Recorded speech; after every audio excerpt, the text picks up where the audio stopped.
मतलब इसको साधारण मत समझना कि आप ऐसे मौज मस्त, नहीं, खूब भजन करो। ब्रह्मचर्य बहुत जोर का ये यम है। ब्रह्मचर्य के बिना जीवन मृत है, मृत जीवन। ब्रह्मचर्य अमृत है। मन, वाणी, शरीर, बड़ा भारी इनका साधना में योग है।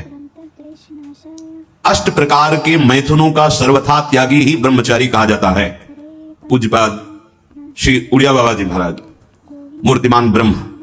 ब्रह्मचर्य ही महान सामर्थ्य, परम पुरुषार्थ, भगवत प्राप्ति का प्रबल साधन है। परम सुख का, परम शांति का, परम स्मृति का, महान धृति का ये प्रधान साधन ब्रह्मचर्य है। जो इस साधन से हीन है वो मृत हैं, खुद देख ले। स्मृति काम नहीं, शरीर में विशेष रजोगुण का प्रभाव, भोग वासना से जलता हुआ हृदय, छल कपट, आगे चलकर शरीर पीड़ा से युक्त हो जाना, बुझा बुझा स्वभाव रहना, हृदय में एक विशेष चिंता, कल्पनात्मक भय, विषाद और पशुवत आचरण, ब्रह्मचर्यहीन जीवन। जो ब्रह्मचर्य धारण करना चाहे, भगवत मार्ग में जो चलते हैं उनके लिए तो है ही, पर जो भी परम सुख, परम आनंद और लोक में उन्नति, परलोक में परम पद, उसे ब्रह्मचर्य अवश्य धारण करना चाहिए। वैरागी के लिए नैष्ठिक ब्रह्मचर्य, आजीवन ब्रह्मचर्य। प्रवृत्ति गृहस्थ मार्ग के लिए संयम पूर्वक ब्रह्मचर्य का बर्ताव करना। जब तक पाणी ग्रहण संस्कार ना हो तब तक ब्रह्मचर्य अवश्य रहो। यदि उस समय तक ब्रह्मचर्य नहीं रहते तो तुम गृहस्थी को ठीक से नहीं चला पाओगे, वास्तविक अच्छे गृहस्थ नहीं बन सकते हो। जो तुम्हारी गृहस्थ की वृत्तियां हैं उनमें तुम सफल नहीं हो पाओगे। व्यभिचार व्यक्ति का सर्वनाश कर देता है। 20 वर्ष या 22 वर्ष की अवस्था तक तो सबको, जो भी बच्चे हैं उनको शिक्षा देनी चाहिए, ब्रह्मचर्य का ही पालन करें। बहुत सुंदर खेती गेहूं की लहलहाती हुई है, और देहाती भाषा में उसे गलेत कहते हैं। गलेत मतलब बाली निकलने को है। अब काट लो आप, एक दाना नहीं मिलेगा, और थोड़ा रुक जाओ धैर्य पूर्वक, बाली आ जाने दो, उसमें दाना पड़ने दो और दाना पक जाने दो, तो 1 बीघा खेत में 40 मन गेहूं होगा। ऐसे ही जो आप 13-14 वर्ष की अवस्था से आपके अंदर परिवर्तन होता है, एक भोगाकर्षण होता है सबके अंदर जो इस भूमि में जन्मा है, या भगवान या भगवत प्राप्त महापुरुष कारक पुरुष, उसकी बात तो अलग है। अन्यथा जो भी जन्मा है, जहां 12, 13, 14 वर्ष की अवस्था होती है तो काम वेदना जागृत होने लगती है। मन एक अलौकिक आकर्षण, भोगाकर्षण की तरफ भागने लगता है। एक चाह होती कोई हमारा ऐसा दोस्त हो, कोई हमारा ऐसा प्यारा हो जिसको हम अपना जीवन समर्पित करें, ऐसा होता है। एक माया का ऐसा आकर्षण होता है। इसीलिए पूर्व में गुरुकुल भेजा जाता था, बिल्कुल भोग विलासता से दूर, एकांत में, महान ब्रह्म ऋषियों के शासन में, चाहे वो राजकुमार हो चाहे गृहस्थ बालक हो, एक ही संगत में बैठाकर अध्यात्म विद्या के द्वारा, नियम संयम यम के द्वारा उन्हें पूर्ण किया जाता था। उनका ज्ञान पूर्ण, उनका संयम पूर्ण, विचार उनका सत्य, फिर वहां निर्णय लिया जाता था। अब मैं आजीवन नैष्ठिक ब्रह्मचारी रहकर संन्यास लूंगा, अब मैं गृहस्थ में जाऊंगा। दोनों की पद्धतियां थी। गुरुजनों को संतुष्ट करके एक विरक्त मार्ग में चले जाते, गृहस्थ मार्ग में। जो गृहस्थ मार्ग में जाते हैं, पाणी ग्रहण हुआ, उसमें भी गुरुकुल में रहकर शिक्षा मिली है, कब, कैसे, किस विधान से हमें ब्रह्मचर्य का गृहस्थ में प्रयोग करना है। ऐसा नहीं कि मनमानी व्यभिचार प्रवृत्ति। यहां तो अब ऐसे आचरणों की बढ़ोतरी हो रही जहां शास्त्र, संयम, गुरुजनों की आज्ञा, इनका तो कोई महत्व ही नहीं रह गया है। कैसी कलयुग की विचित्र मलिन चाल। जिस अवस्था में असंग रहकर विद्या का अध्ययन करना, स्वास्थ्यवर्धक चेष्टाएं करके स्वस्थ होना, समाज सेवक, देश सेवक, परिवार को सुख पहुंचाने वाला आचरण, अध्यात्म विद्या का ज्ञान, वहां छोटे से ही भोग वासना प्रवृत्ति की बढ़ोतरी, वो दोस्ती, विपरीत भावनाएं, व्यसन। समलो भाई, सबसे हाथ जोड़ के कह रहा हूं, बहुत कीमती आपका जीवन है। जिस जीवन को छोटे छोटे बच्चे गांजा, भांग, अफीम, ड्रग्स, चरस, ये क्या हो रहा है? अभी आपकी 20-22 वर्ष की अवस्था है, आप व्यसन में आसक्त हो गए, आप व्यभिचार में आसक्त हो गए, तो किस बुद्धि से आप देश सेवा करेंगे? किस बुद्धि से आप अपना उद्धार या अपने परिवार को सुख पहुंचाएंगे? ब्रह्मचर्य जीवन है, ब्रह्मचर्य जीवन है। ब्रह्मचर्यहीन जीवन मृत्यु है। पूज्यपाद सिउड़िया बाबा जी महाराज, साक्षात ब्रह्म। जिसको ब्रह्मचर्य धारण करना है, ध्यान देकर सुनिए। सबसे पहला कार्य उसकी दिनचर्या में, चाहे बच्चा हो, चाहे जवान हो, या जो कोई भी हो, सूर्य उदय के पहले रात्रि के चौथे प्रहर में ही जाग जाना चाहिए। अपने तो अर्धरात्रि के बाद ही जाग जाते हैं। चौथे प्रहर में प्रातः 4 बजे बिल्कुल जग जाना चाहिए। और जो 8-10 बजे तक सोता है, वो कोई भी हो, ब्रह्मचारी रह नहीं सकता। ब्रह्मचर्य रह ही नहीं सकता। वो स्वप्न दोष का शिकार होगा, वो नाना प्रकार की कुचेष्टाओं का शिकार होगा पक्का।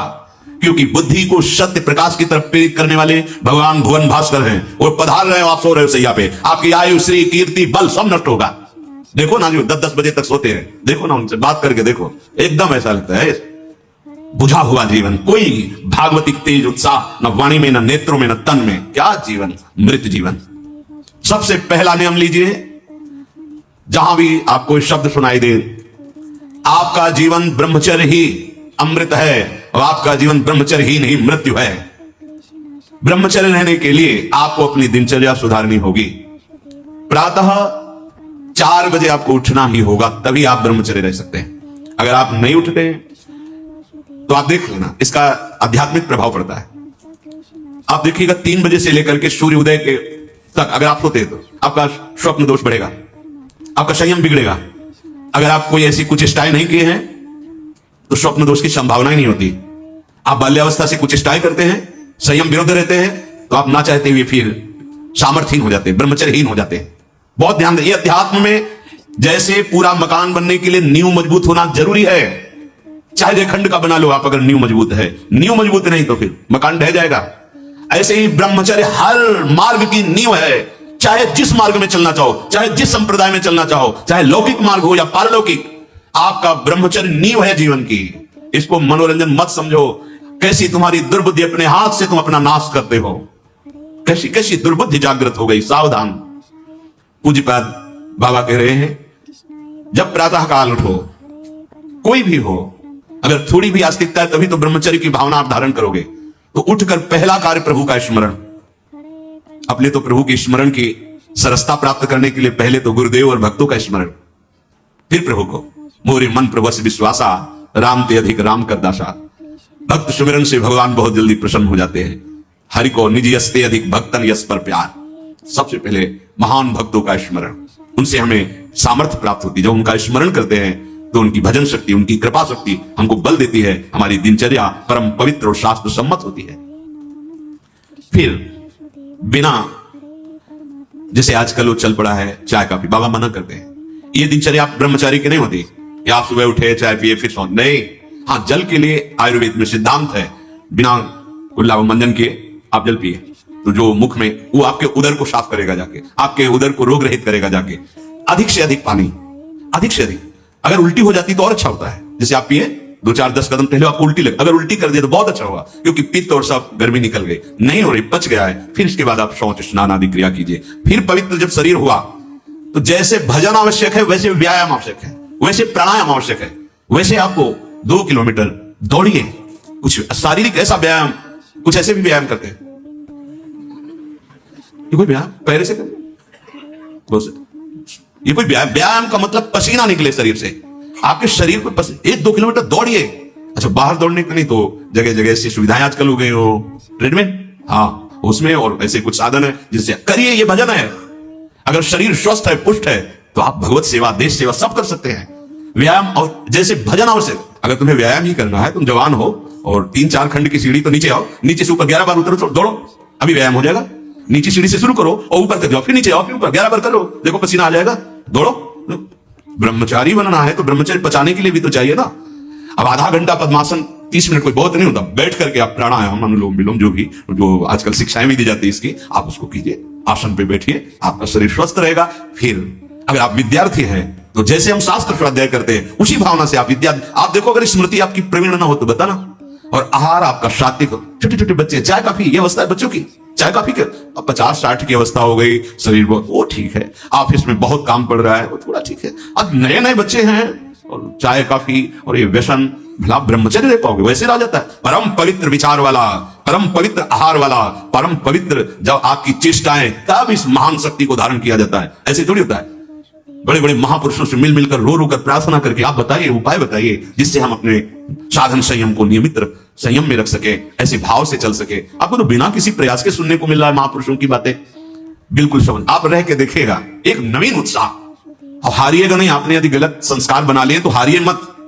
कुछ समय तक बिना चाहे वो अभ्यास आपको गिराएगा, लेकिन आप बिल्कुल नियम संयम में दृढ़ रहिए, धीरे धीरे शांत हो जाएगा। ये आप धीरे धीरे शांत हो जाएगा।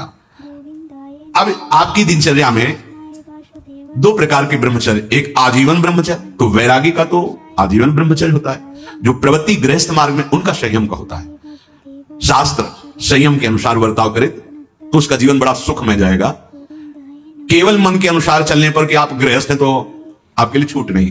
देखो, परम ब्रह्मचारी भीष्म जी अपहरण करके स्वयंवर में जीत कर जबरदस्ती राजकुमारी, वो एक राजधर्म है, मैं ले जा रहा हूं राजकुमारियों को महाराज विचित्रवीर के लिए हस्तिनापुर के सिंहासन पर आरूढ़ है, जिसकी ताकत हो छोड़ा, वो राजाओं का है। अंबा ने तो अस्वीकार कर दिया कि या तो आपने अपहरण किया, आप स्वीकार कीजिए, नहीं तो मैं हूं दो जो। और संयम को भूल गए। महाभारत प्रसंग में है, राजा क्षमा रोग हो गया और मृत्यु को प्राप्त हो गए। बहुत सावधानी। ऐसा नहीं कि आप गृहस्थ में हो तो आप, ये कोई आपके लिए धर्म नहीं है। धर्म संतान उत्पत्ति, भगवान की सृष्टि पूजा के लिए, वो भी संयम भगवत भाव में स्थित रहते हुए। ये मनुष्य जीवन ऐसे बर्बाद करने के लिए नहीं मिला है मनमानी आचरण। यदि सत्संग नहीं सुनते, शास्त्र स्वाध्याय नहीं है, आस्तिकता नहीं है, तो चाहे स्त्री शरीर चाहे पुरुष शरीर पशुता रहती है। क्या जीवन है? आजीवन ब्रह्मचर्य पालन करने की जिसकी इच्छा है, नैष्ठिक ब्रह्मचर्य, उसको किसी भी प्रकार से इन अष्ट मैथुनों का स्पर्श नहीं करना चाहिए, संयोग नहीं होने देना चाहिए। और जो गृहस्थ में भी, तो वो भी सावधान, पानी ग्रहण जिससे किया है वो भी समय मर्यादा के अनुसार। अष्ट प्रकार के ये मैथुन है। पहला, जब हम कोई गंदी बातें सुनते हैं, गंदी बातें देखते हैं, तब हमारे अंदर गंदी बातों का चिंतन होता है, फिर संकल्प बनता है। पहला, जो हम देखते हैं उस पर सुधार करो, जो हम सुनते हैं उस पर देखो। कोई ऐसी बात तो नहीं सुन रहे जो हमारे अंदर काम जागृत कर दे, कोई ऐसा दृश्य तो नहीं देख रहे जो हमारे अंदर काम जागृत कर दे, कहीं हम ऐसी कोई बातें तो नहीं बोल रहे हैं जो काम उत्तेजना प्रकट कर दे।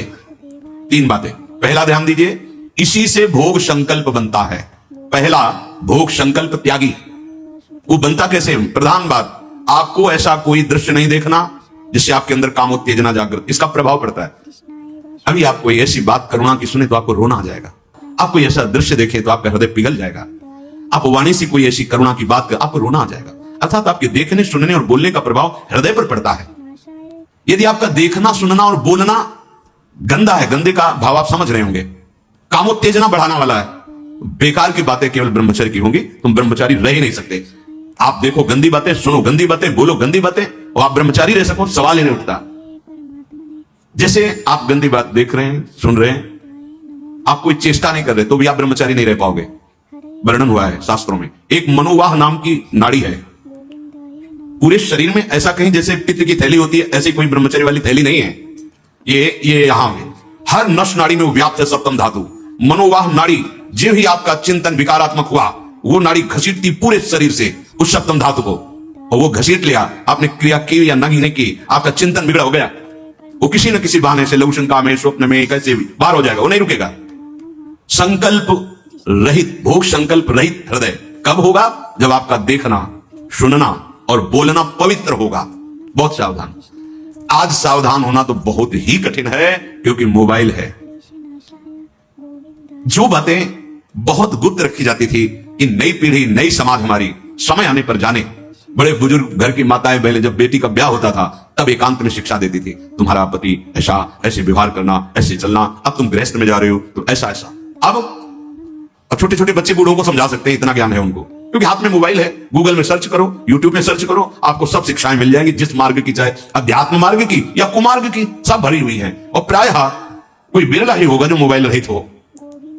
जैसे भगवान सर्वत्र विराजमान है, ऐसे माया ने सर्वत्र रचना कर दी मोबाइल की। हर चीज में कुछ गुण है, कुछ दोष है। अगर मोबाइल रखो तो गुण ग्रहण करो, बहुत आवश्यक है। ठीक है, आप कहीं ऐसी जगह फंस रहे, फोन कर दिए, सहयोग मिल गया, आप पुलिस को फोन कर सकते हैं, घर को फोन कर सकते हैं। जहां चिट्ठी जाती थी महीनों में, वहां मिनट में बात कर लो, बड़ी सुविधा है। लेकिन कुमार्गगामी प्रवृत्ति की सुविधा उसमें मत लीजिए। अगर आप वो बातें देखेंगे, आपके पास मोबाइल है, एकांत हुए और आप चार साधक बैठकर या चार नौजवान बैठकर, आप अपने को संभाल नहीं सकते। एक दृश्य देखा आजा मिलने की, एक वैश्या किसी के साथ जंगल में से, उस दृश्य ने नीच आचरणों में फंसा दिया। एक दृश्य देखा, सौभरी ऋषि ने मछली की 50 राजकुमारियों से ब्याह किया जाके मानधाता की। दृश्य ही देखने मात्र से भ्रष्ट हो जाना होता है। फिर आप उसको तो सर्च करके, इच्छा करके देख रहे हैं। हाथ जोड़कर प्रार्थना है, इस आग से बचो। ये आग तुम्हारे सुकृतों का नाश करके, तुम्हारी जीवनी शक्ति का नाश करके तुम्हें ऐसे चिंता, शोक, ऐसे दुख में फंसा देगी, फिर नहीं निकल पाओगे। त्यागा शांति अनंतरम, भगवान ने कहा भोग के बाद शांति नहीं, तृष्णा पैदा होती है। भोग के बाद शांति नहीं मिलती है। कुछ क्षण के लिए वो कामना का भोग किया इसलिए शांत लगता है, फिर उसके बाद जो उसकी तृष्णा पैदा होगी, वो तांडव देख रहे उस तृष्णा का, पशुवत आचरण। हम बातें बड़ी ऊंची ऊंची धर्म की करते हैं, लेकिन नींव नहीं है धर्म की। ये ब्रह्मचर्य पूर्ण जीवन के लिए अमृत पद है, चाहे गृहस्थी में हो, चाहे व्यापारी हो, चाहे किसान हो, चाहे, और विरक्त मार्ग का तो यही मुख्य ऐसा आधार है जिसके ऊपर वो विविध प्रकार की दैवी संपदा का अनुभव करता है। पहला है जो आप देख रहे हैं, सुन रहे हैं, बोल रहे हैं, वो कामोत्तेजना वाला नहीं होना चाहिए, क्योंकि उससे आपके मन में संकल्प बनेगा। संकल्प भोग का बन गया तो क्रिया हो या ना हो, आप ब्रह्मचर्य नहीं रह पाएंगे। एक बार परमहंस स्वामी श्री ओंकारानंद सरस्वती जी महाराज, साक्षात मूर्तिमान ब्रह्म, नजफगढ़ कानपुर, गंगा के किनारे, बहुत ही ज्ञान संपन्न महापुरुष, तो हिम्मत करके पूछा गुरुजनों से तो अपनी बात, महाराज जी पूर्ण ब्रह्मचर्य रहने में कई ऐसे साधकों में परस्पर वार्ता को कहते हैं, स्वप्न दोष हो जाता है, तो हम कैसे अखंड ब्रह्मचारी माने जाएंगे। महाराज ने वचन बोले, यदि आप कोई कुचेष्टा नहीं करते और कुछ काल के बाद ऐसा होता है, आपने स्वप्न में भी कोई गंदे दृश्य या गंदी भावना नहीं देखी, स्वाभाविक आप जगे ऐसा, तो बोले जैसे उफान आती है किसी वस्तु में, वो वास्तविक जो ब्रह्मचर्य, जो संतानोत्पत्ति वाला, वो नहीं निकल पाए, उसके ऊपरी भाग का, उससे कोई हानि नहीं होती। यदि आपने कुछ चेष्टा पहले से अभ्यास की है और आपका स्वप्न में गलत संकल्प बन गया है, फिर वो वैसा माना जाएगा। इसलिए संकल्प का त्याग करें, कभी कुचेष्टा न करें। स्वाभाविक कभी खान पान बिगड़ गया या कभी स्वाभाविक ऐसे अधिक श्रम, अधिक थक जाने से ऐसा हुआ, तो बोले वो ब्रह्मचर्य खंडन नहीं माना जाता, ऐसा होता है। दूसरा, अब हम सामने तो आंख नहीं मिला रहे काम भाव से, लेकिन हम छुप करके किसी शरीर को देख रहे हैं। किसी शरीर का प्रयोग इसलिए किया कि चाहे जो साधक हो, जिस भावना का साधक हो, काम भाव से किसी भी शरीर को देखना, वो उसके लिए अष्टमैथुनों में आता है और वो ब्रह्मचर्य नहीं धारण कर पाएगा। भावनाएं हैं अलग अलग, काम भावना का अलग अलग आरोप शरीरों में किया गया है। समय परिवर्तन के साथ बुद्धि का परिवर्तन होता जाता है, कामनाओं का अलग रूप होता चला जाता है, जो हमने कभी शास्त्रों में नहीं पढ़ा वो देखने को मिल रहा है। किसी भी शरीर की तरफ छुपकर या किसी बहाने से काम भाव से देखना, अगर ऐसा देखते हैं तो आप अष्टमैथुनों के अंतर्गत है और आपका भाव बिगड़ जाएगा, आप संयम से नहीं रह पाएंगे। एक बार दृष्टि भूल से चली जाए उसे देखना नहीं कहते। जैसे आप मान अचानक दृष्टि गई, बस आप हटा लीजिए। जैसे यमुना स्नान करने गए, गंगा स्नान करने गए, यहां जहां सब परिवार स्नान करते, अचानक दृष्टि गई है, अब दोबारा नहीं देखना। अगर दोबारा देख लिया तो अष्टमैथुन के अंतर्गत आता, वो आपका भाव बिगाड़ देगा। भूल से दृष्टि चली जाए, तत्काल उधर से दृष्टि हटा ले। किसी भी माता बहन को, जिसको जो गृहस्थ में पाणी ग्रहण किया वो अर्धांगिनी, इसके अलावा जहां भी दृष्टि जाए अपनी दृष्टि को सुधारना है। जैसे हम अपनी मां के पास रहते हैं तो क्या भाव, कोई गलत भाव थोड़ी आता। अपनी बहन के साथ रहते हैं तो क्या गलत भाव आता है? वो तो राक्षस है जिसके अंदर गलत भाव है, वो मनुष्य थोड़ी है। अरे बहन, बेटी, माँ, ये तो परम पवित्र, इनके तो चरण रज माथे पे रखते हैं, माथा इनके चरणों में रखते हैं। देखो कितनी सुंदर रीति हमारी, ने तो देखा है। कभी बेटी से पैर नहीं छुआते थे पिता, पैर छूते ही थे। हाँ, बेटी के पैर छूते, ये भी दुर्गा के स्वरूप मानते, एक कन्याएं ये सब भगवती का स्वरूप है, ऐसा मान। और बहन जब राखी बांधती है तो भाई तो माथा रखता ही है, चरण छूता ही है, पूज्य भाव रखना। ऐसे ही जननी सम जान है पर नारी, ये सब भगवती अम्बा की अंश स्वरूप है। अपने लोग तो सब श्री जी की सखियां हैं, लाडली जी की दुलारी प्यारी सखियां हैं, अपने को ऐसा भाव। अगर हम स्त्री को, किसी भी स्त्री शरीर को देखकर भोग भावना करते हैं, हमारा पतन निश्चित है। कोई क्रिया हो या ना हो, यह चिंतन वाली बात है, ध्यान रखना। किसी भी माता बहन को भोग बुद्धि से, जैसे शास्त्रों में कहा गया नरकस्य नारी, बात है कि तुम्हारी भोग भावना जो नारी के प्रति है, यह नरक पहुंचा देगी। त्रिविधम नरकस्येदम द्वारम नाशम आत्मनः कामः क्रोधः तथा लोभः तस्मादेत्रयम् त्यजेत्। माताओं बहनों की तरफ देख करके काम भाव से उनको देखना तो तुम समझ लो नरक जाने का रास्ता पेट कर रहे हो। त्रिविधम नरकस्येदम, शास्त्रों ने तो जगदम्बा कहा है, शास्त्रों ने तो मां कहा है इनको, जननी सम जानो पर नारी। कहां जगत की जो वार्ता है वो कहां शास्त्र के विरुद्ध पहुंच रही। शास्त्र उसको कह रहा है जो माताओं बहनों को गलत दृष्टि से देख रहा है कि नरक, ये तुम्हारी नरक का हेतु बनेगा जो तुम देख रहे हो स्त्री को काम भाव से। आगे कह रहे हैं किसी भी तरह से खिलवाड़ करना। बच्चे हैं, बच्चियां हैं, अब उनको तो ज्ञान नहीं है कि आप गलत स्पर्श कर रहे हैं, आप गलत ढंग से छू रहे हैं, और आप अपनी वासना का पोषण करने के लिए छोटे बच्चों को, बच्चियों को गोद में बैठा ले, खिला रहे, और आपकी भावना दूषित हो रही। ये सत्संग है? बहुत होश में सुनिए। साधु हैं या परमार्थ के पथिक हैं या गृहस्थ हैं, अंतर में बैठा हुआ अंतर्यामी देख रहा है। आप क्या देख रहे हो, आप क्या सोच रहे हो? बस जो ब्रह्म स्वरूप महापुरुष हो गए स्वयं बालकवत, वो खेल रहे हो, विचरण कर। तुम्हारी स्थिति नहीं है। अंतर की वृत्ति भ्रष्ट होने में देर नहीं लगती है। वो अबोध अवस्था को प्राप्त बालक बालिकाएं हैं।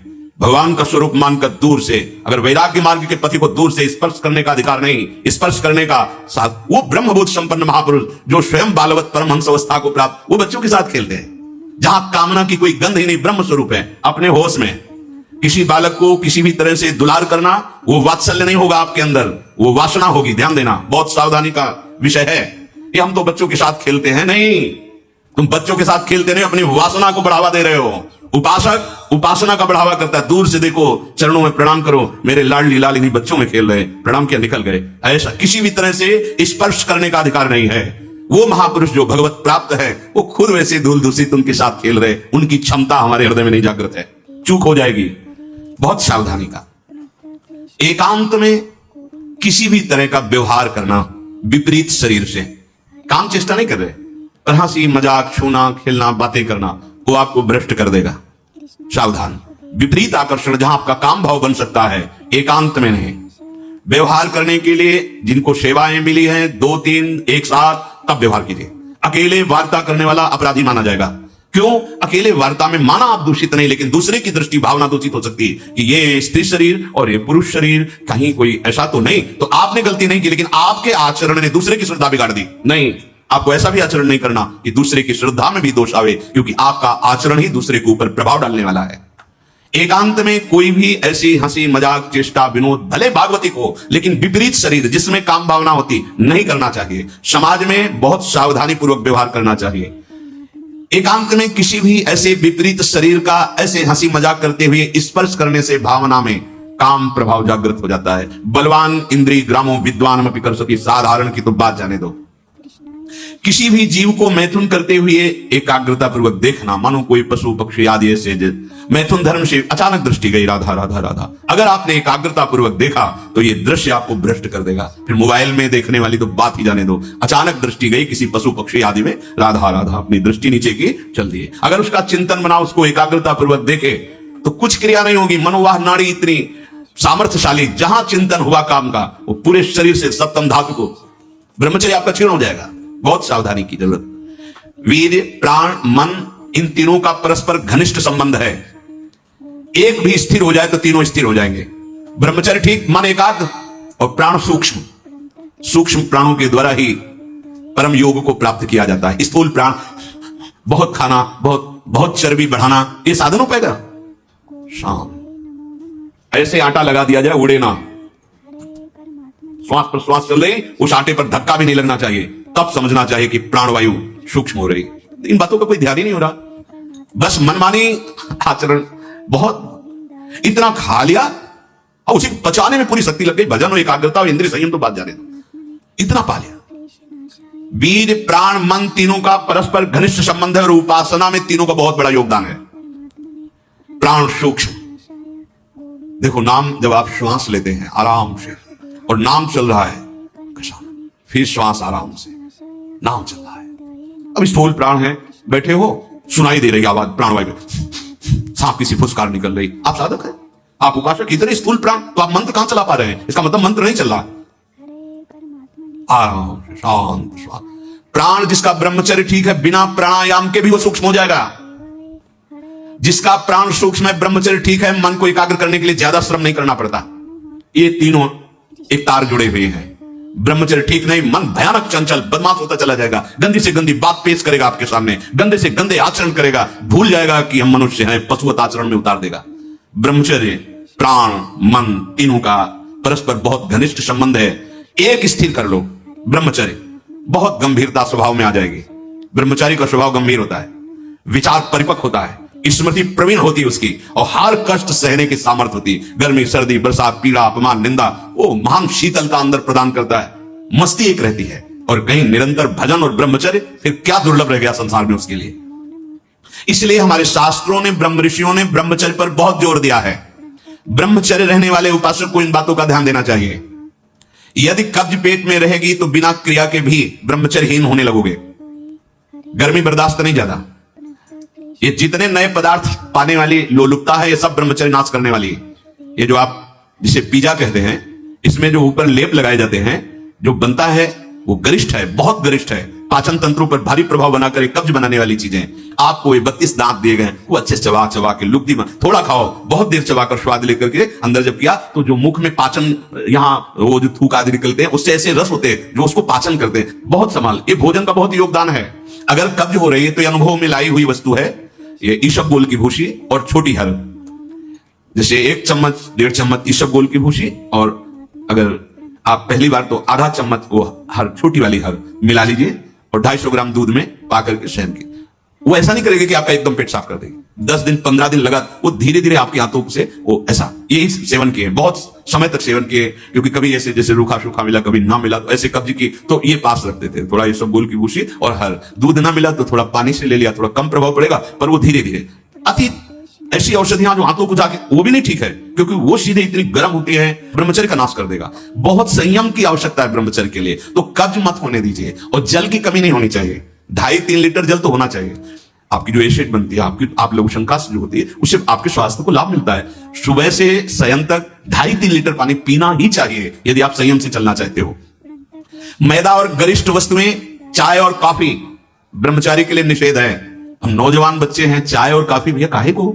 60-50 की अवस्था है, शरीर थोड़ा रुग्ण जैसा, तो आप चाय आदि ले लीजिए। आपको चाय की क्या आवश्यकता है? आपका तो ब्रह्मचर्य खुद इतना पावरफुल, चाय और कॉफी तो विघ्न है आपके लिए। बहुत कलयुग का बड़ा भारी प्रभाव है। आगे कह रहे हैं कि अत्यंत आवश्यक हो तो शरीर जिसका रोगी है उसकी सेवा के लिए अगर आपको सेवा लगाई गई है, या किसी को सेवा कार्य के लिए, ऐसे बकाया किसी को स्पर्श मत करो, क्योंकि सबके शरीरों में परमाणु होते हैं, अपने अपने स्वभाव, अपने अपने आचरण, शरीर में, वस्त्र में, सैया में। एक विश्राम स्थली पे जो आपकी सैया है, आप कैसे सोते हैं उसमें उसके परमाणु हैं, वस्त्र में परमाणु हैं, शरीर में परमाणु हैं। अगर आप ऐसा ही व्यवहार रखेंगे तो आप लड़ नहीं पाएंगे, आपके परमाणु इतने पुष्ट नहीं होंगे कि आप विकारों पर विजय प्राप्त करें। स्वाभाविक भीड़ में कोई छू रहा हो बात अलग है, हमें छूने की चेष्टा, अगर किसी रोगी की सेवा तो फिर विचार नहीं करना है, कोई सेवा पे है तो हमें विचार नहीं करना है। स्वाभाविक ऐसे हंसी मजाक या व्यवहार में हम बचें, स्पर्श से बचें। यहां वो छुआछूत वाला स्पर्श नहीं, अपने परमार्थ को पुष्ट करने की बात है। कभी किसी को मजाक में भी अश्लील बातें मत करो, मजाक से भी, जैसे हंसी मजाक में आप ऐसे, उसका प्रभाव पड़ेगा, वो शब्द है, वो आपके अंदर पहुंचेगा, मनन करेगा और फिर वासना जागृत कर देगा। आप कोई ऐसे कपड़े बनावटी मत पहनो, आप अपने शरीर की वेशभूषा ऐसी मत बनाओ, आप ऐसे शौकीनी प्रकट मत करो जिससे तुम्हारा शरीराभिमान पुष्ट हो, इससे काम बढ़ेगा, इससे वासना बढ़ेगी। बाबा कह रहे हैं कि ऐसे कपड़े, ऐसी सजावट, ऐसी बनावट, ऐसे लेपों के लगाने से शरीराभिमान पुष्ट होता है और आपकी काम वासना बढ़ती है। शरीर, मन, बुद्धि, किसी की भी उन्नति नहीं होती जो शरीर सजाने में, शरीर के, उससे सब बिगड़ जाता है। देहाभिमान, देह भाव पुष्ट होता है, देह भाव पुष्टता में ही सारे विकार अपना राज्य करते हैं। बहुत सावधानी की जरूरत है, बहुत सावधानी। आप पवित्र वेश रखो, पवित्र वस्त्र पहनो, हाँ, सावधानी पूर्वक चलो। इससे कोई वीआईपी पना प्रकट नहीं होता, इससे आपकी मन की, आपकी बुद्धि की, आपकी चित्त की दशा गलत मार्ग में चली जाएगी, क्योंकि शरीर भाव आप पुष्ट कर रहे हैं, शरीर का दिखाना, शरीर का सजा। हम ये नहीं कहते कि आप बाबा जी बन जाओ, आप सब पूरे मुख में रज लगाओ, ये तो हम लोगों के लिए, पर आप उचित ऐसी सभ्य पोशाक हमारे देश की रही है, बड़ी मर्यादापूर्ण रही है, आप उस पर ध्यान दीजिएगा। क्योंकि आप ऐसे जैसे शरीर सजाना, इससे आपको दुख मिलेगा, आपका मन वासना में हो जाएगा, आपकी भावनाएं दूषित हो जाएंगी। संत समागम तो शरीर राग नष्ट करने के लिए, परमानंद आप भजन करो, देखो आपको ऐसा सौंदर्य प्राप्त होगा, अंदर आपका ऐसा सुंदर रूप होगा। देखो ना, आचार्य चरण कहते हैं, लक्ष्मी कोटि विलक्ष लक्षण लसन लीला किशोरी सतई राधाध्यम ब्रजमंडली मधुरम राधाभिधानम। जो हमारी स्वामिनी जी के दासी भाव को प्राप्त होता है, उसको इतना सुंदर रूप मिलता है कि करोड़ों लक्ष्मी आश्चर्यचकित हो जाएं। ऐसा राधा परमात्मने प्रणतः क्लेशनाशाय गोविंदाय नमो नमः कृष्णाय वासुदेवाय हरे। परमात्मने प्रणतः क्लेशनाशाय गोविंदाय नमो नमः कृष्णाय वासुदेवाय हरे। परमात्मने प्रणतः क्लेशनाशाय गोविंदाय नमो नमः कृष्णाय वासुदेवाय हरे। परमात्मने प्रणतः क्लेशनाशाय गोविंदाय नमो नमः कृष्णाय वासुदेवाय हरे। परमात्मने प्रणतः क्लेशनाशाय गोविंदाय नमो नमः कृष्णाय वासुदेवाय हरे। परमात्मने प्रणतः क्लेशनाशाय गोविंदाय नमो नमः कृष्णाय वासुदेवाय हरे परमात्मने प्रणतः क्लेशनाशाय गोविंदाय नमो नमः कृष्णाय वासुदेवाय हरे परमात्मने